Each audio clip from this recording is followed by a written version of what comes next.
Welcome back to Homesteaders.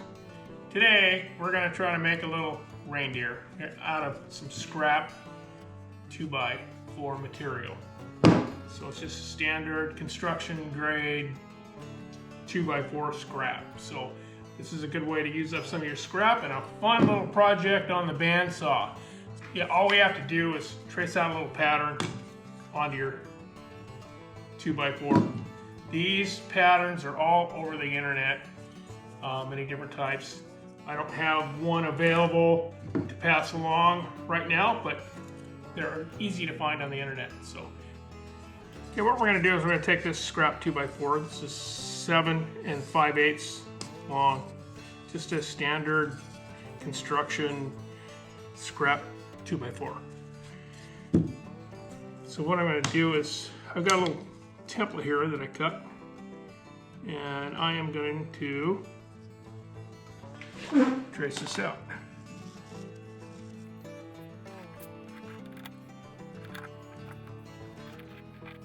Okay, I don't think you can see that on there very well, but I got that side traced. So next,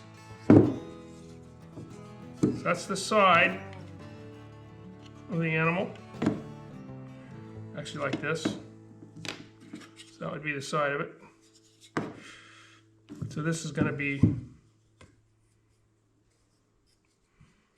the other part of it.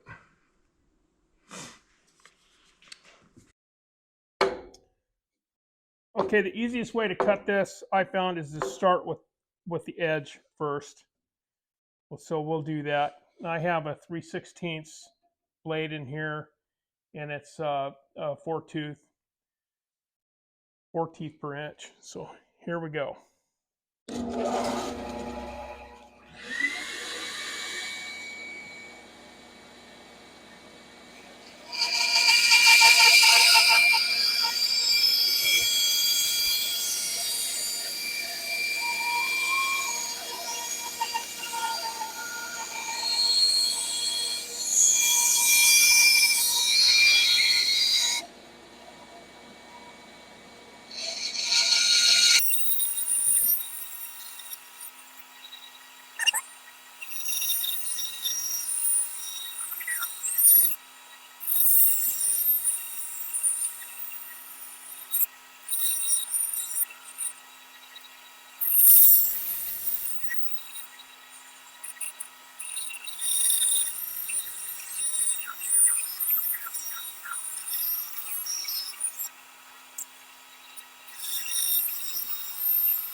Okay, now I gotta find all my pieces here.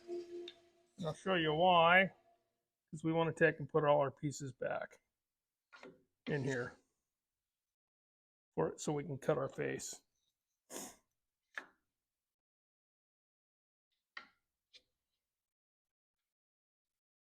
There we go.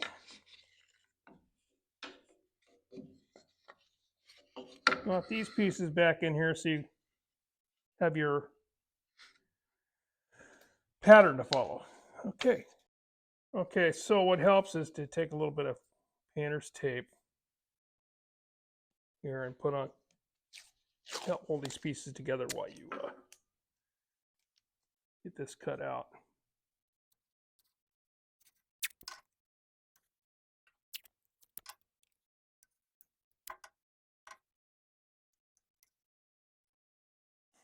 Okay, we'll get this guy cut.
Okay, there it is. So we got a little bit of cleanup to do here.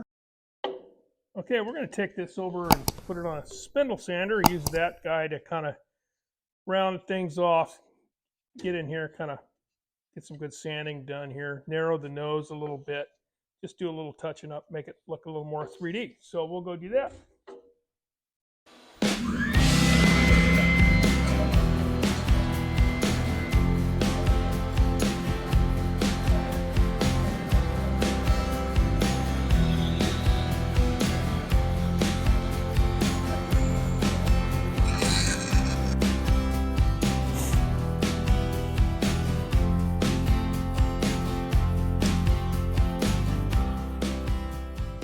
Okay, so now we just got to do a little bit of hand sanding here.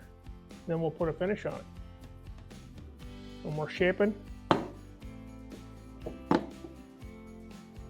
So this is the one we had. Kind of made a little mirror image of it. They're facing different ways, so we'll put a little finish on this guy. A little sand in here. I'll spare you all that. So, okay, I'm using a shellac here spray. I like it for little projects like this. It dries fast. It's not so warm in my shop today, but it still sets up and dries pretty good. You can use it for a sealer underneath polyurethane, so it works pretty good that way too. So I've got 2 coats on here, and I'm going to put one more coat on here and probably call it good. I'll take a gray Scotch-Brite pad here and give it a nice little light rub on there to get any of the nubs off, anything that's stuck in the finish. And then we'll put another coat of this on here and we'll call her good.